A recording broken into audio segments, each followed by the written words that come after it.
Walk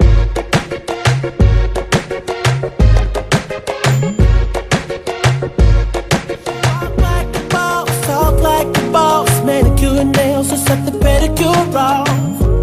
She's fly effortlessly, and she move like a boss, do what a boss do. She got me thinking about getting involved. That's the kind of girl I need. I'm glad you joined us again today at weekdaychurch.com. We're continuing through our little series this week on Lydia, and we're comparing her to Mary Kay. These were both very wealthy people, very successful businesswomen working in a beauty kind of job of trying to make others look prettier and happier about what they were wearing and how they looked. And very similar, both good Christian women, both leaders. There's so much connection there. And I think, as we look at this today, one of the great things that made both of them succeed was this idea of using their gifts. And one of the great gifts that the rich can have, that the Bible commands of all of us, but is, let's just be real honest, really nice from the rich, is this idea of hospitality. I mean, I've stayed at many different homes, and I've stayed at many different hotels, so I'll just use hotels so nobody gets offended instead of homes. I remember one time when I was traveling for work, and it was just me, and my family wasn't with me. And I was driving down, and I'd had two different jobs. One was per diems, and another one was real cost. Well, if it was real cost, I always stayed at a very nice hotel because, hey, they were paying for it. But if it was per diems, they gave me a certain amount of money every day. And if I stayed at a cheap place, I could just keep the extra in my pocket. I remember staying around Knoxville, Tennessee-ish, in that area, or Johnson City, at one of these trashy $29 a night hotels. It was so bad that I wouldn't take off any of my clothes, including my coat, because I wanted to sleep. I opened the covers, and it was so scary. I slept on top of everything in all my clothes, and then even laid out more of my clothes and one of their towels over the pillows. It was so gross. I was like, this is disgusting.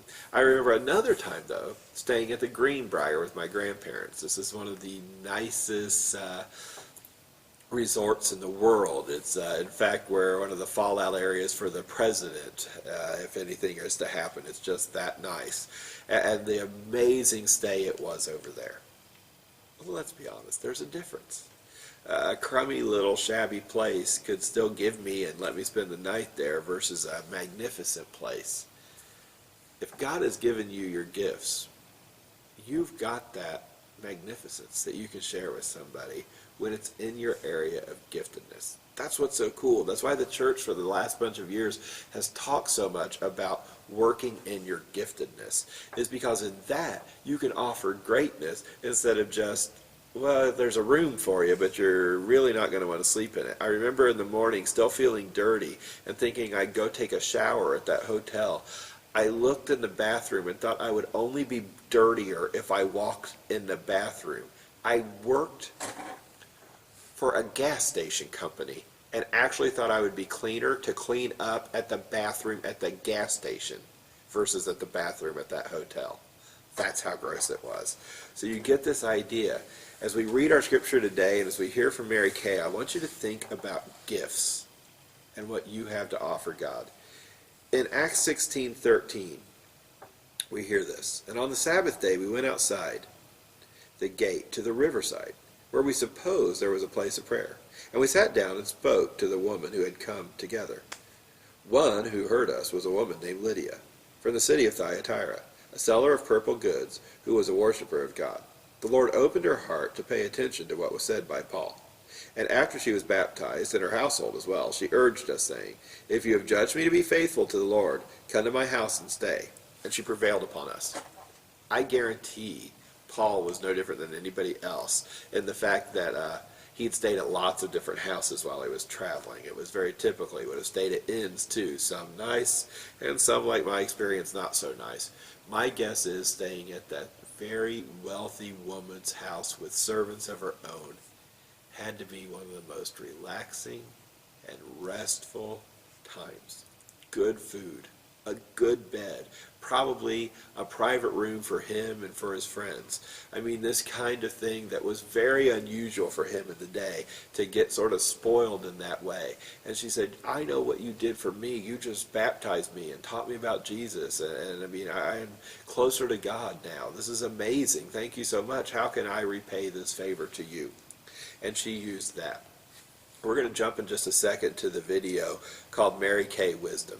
And it's some of the thoughts that she had and some of the things that were her ideas of what it meant to be a difference maker in the world today.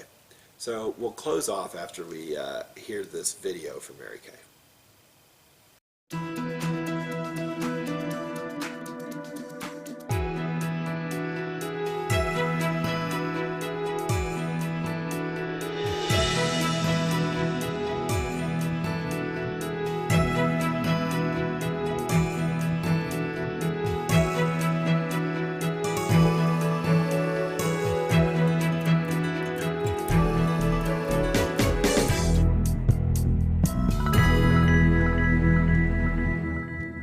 From the beginning of time, people have been looking for the magic formula of success. And actually, it's really just a question of making the most of what you already have, of your own God-given talent and ability. God did not have time to make a nobody, just a somebody, and you are somebody. And I really believe that you can succeed if you will simply use the 3 important steps toward becoming successful. First, plan. You have to plan. You know, most people don't plan to fail, they fail to plan. So plan. You have to know where you're going, or you'll never get to your destination. And then persist. Persistence is so important. Yes, you're going to have little obstacles here and there, but persist no matter what. When you get to the end of your rope, my mama used to say, tie a knot and hang on. And we do get to the end of our ropes every now and then. Remember that successful directors are just ordinary people with extraordinary determination. And then third, of course, is that little 4-letter word, work, W-O-R-K. Remember that God feeds the birds, but he doesn't throw it in the nest. And as a company, we try to give you every single tool you need to achieve success, but nothing works unless you do. We provide every possible help for you to succeed. But you have to take that food for thought and put it into action, remembering that an idea is a pent-up reservoir full of energy, absolutely worthless unless put into action. May this be the happiest and the most prosperous year you have ever known.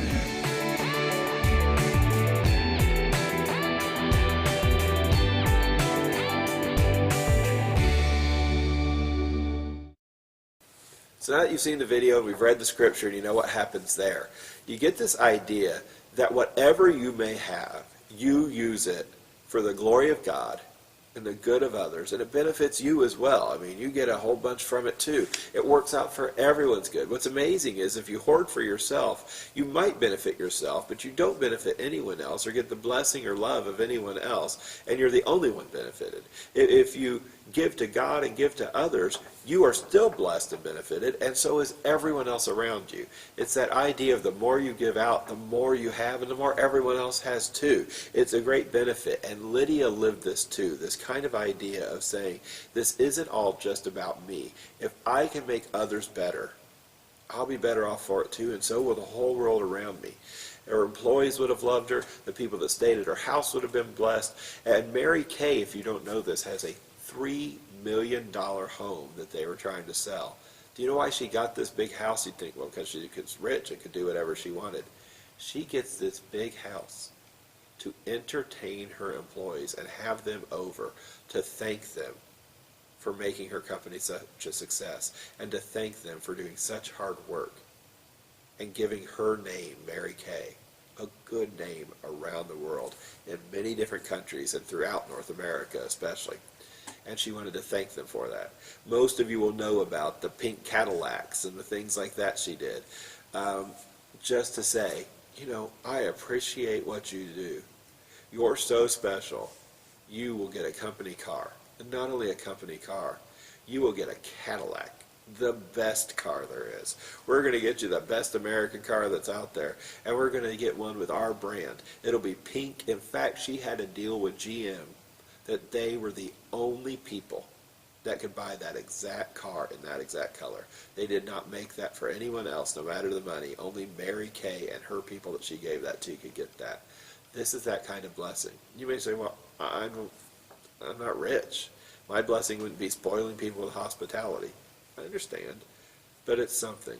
And what I'm amazed by, especially when we were living down south, was this. How many of the, especially older women down south, that may not have been rich, could still have hospitality like you never dreamed of. As a pastor, you'd go over, there'd be the fried chicken, the mess of potatoes, there'd be some greens, and there'd probably be more than one dessert because they knew I liked it. And they'd just sit there and they'd spoil you. There'd be tea or Coke or water and lemonade and everything else. And they may not have had much money. It may not have been a rich meal, but you were comfortable and it was good conversation because they gave you the best of what they had. For other people, it was other things. You say, well, what about me? Well, that's where you pray. And very honestly and openly. And if you can't still figure it out by yourself, ask others. Ask those that you know will be honest enough to tell you what your real gifts and talents are. And maybe even be honest enough to say, but really, you're not using them to the best of your ability. Because when you do, you will find a joy greater than you've ever had before. And I really want to encourage you to do that. Thanks for joining us today, and I hope you were encouraged by the great lives of both Mary Kay and Lydia in the Bible. See you again tomorrow.